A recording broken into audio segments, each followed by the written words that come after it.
শেখ হাসিনার সরকার পতনের পর থেকে বাংলাদেশের সঙ্গে বিমাতা সুলভ আচরণ শুরু করেছে ভারত। ভিসা, সীমান্ত এলাকা ও বাণিজ্যে একের পর এক নিষেধাজ্ঞা দিয়ে যাচ্ছে দেশটি। এবার বাংলাদেশ থেকে স্থলবন্দর দিয়ে 9 ধরনের পণ্য আমদানিতে নিষেধাজ্ঞা দিয়েছে নয়াদিল্লি।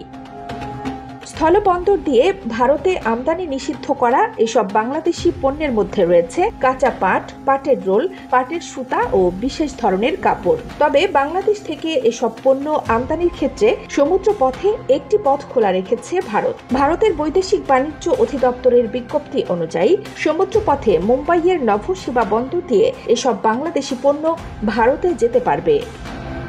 এবার বাংলাদেশের যেসব পণ্যের উপর ভারত স্থল নিষেধাজ্ঞা আরোপ করেছে সেসব পণ্যে মোটা অঙ্কের বাণিজ্য করে ঢাকা।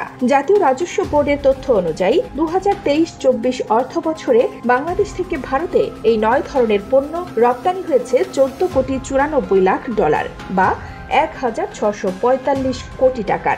এর মধ্যে স্থলবন্দর দিয়ে রপ্তানি হয়েছে $14,77,00,000 পণ্য, অর্থাৎ এসব পণ্যের 99% স্থলবন্দর দিয়ে রপ্তানি হয়।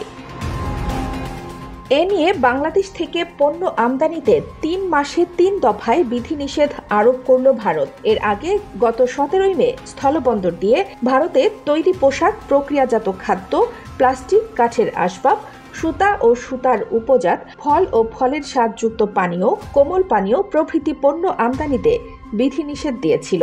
গত 9 এপ্রিল ভারতের কলকাতা বিমানবন্দর ব্যবহার করে বিশ্বের বিভিন্ন দেশে বাংলাদেশের পণ্য রপ্তানির সুবিধা প্রত্যাহার করেছিল দেশটি।